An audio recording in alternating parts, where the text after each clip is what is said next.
senior members of the administration, board members, faculty, grandparents, parents, and fellow graduates. 7:50, first day of school. I step over the metal threshold, gripping the shoulder strap of my ragged backpack. A wonderfully amicable yet firm handshake, what is to be the first of many over my subsequent 4 years, greets me there, along with a smile and a name, Barry. A fine beginning, still nervous though. I hurriedly scuttle across the entrance hall, glancing upward only to avoid colliding with the menacing gargantuan juniors and seniors. I continue down the hall, through the double doors that lead beyond the business and academic offices. That's when it happened. Collision. Not with the junior, not with the senior, no, with the one, the only Dr. Stein. See, in my ignorance, I was unaware of the door that leads from his office directly into the hallway. He was pushed back a few inches by the impact, but nothing compared to the blow my self-confidence took. There I was, looking up at a grimace, a scowl, the likes of which I had not encountered in my short life.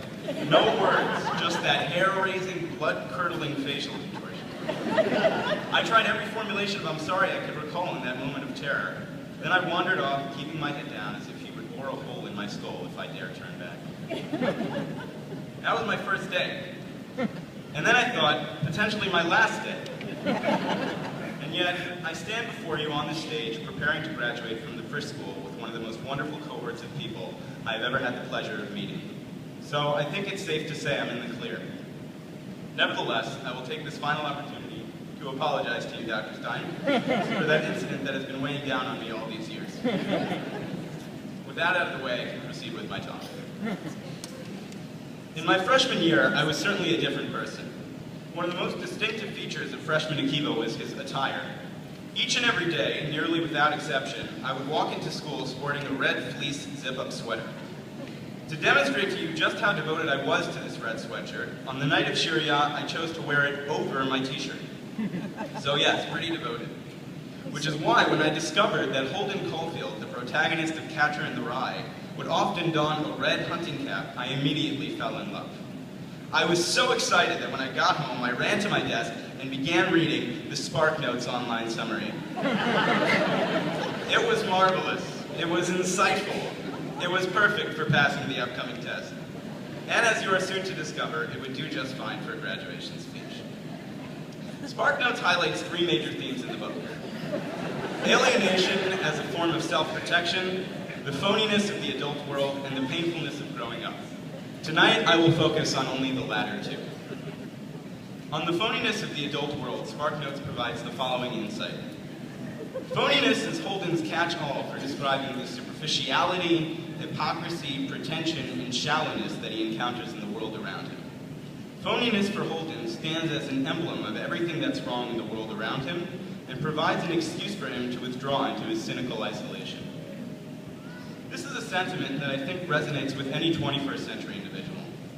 In this era of social media, iPads, iPhones, etc., one finds himself inundated with superficiality and shallowness, if not lasciviousness and immodesty. As William Wordsworth observed over 2 centuries ago, the world is too much with us, late and soon. Getting and spending, we lay waste our powers. So consumed in its consumerism, so indiscriminate with its indulgences, society has become a breeding ground for phoniness. What then are we to do? How then are we to respond? Holden provides one model, that of cynical isolation. This is an attitude that has come to expression in one stream of Jewish thought.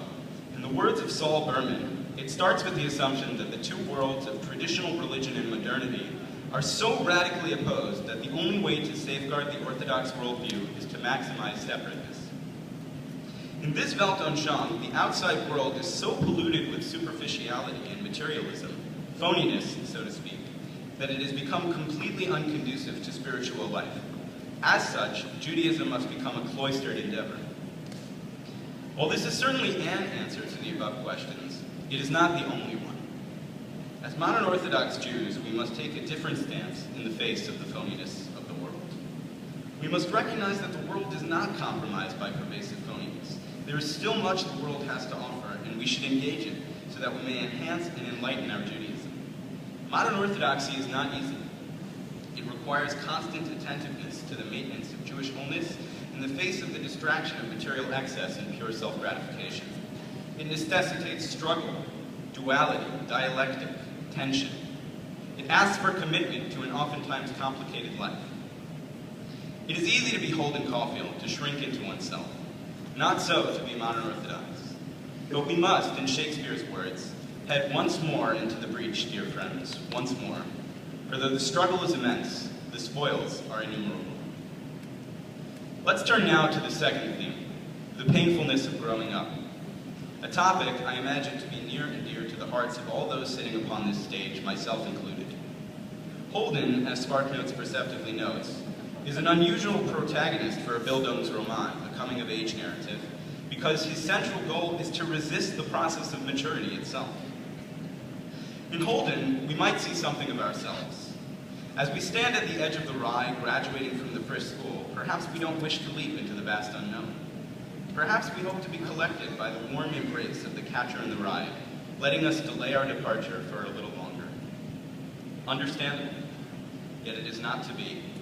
Time indeed waits for no one. So tonight, we must not turn inwards and deny change. Rather, we must recognize the truth in the words of Remy of Pixar's Ratatouille. Change is nature. Frisch has been a wonderfully nurturing environment, a glorious rye field, if you will. I know that much of who I am today is due to the faculty and, more importantly, my friends at the Frisch School.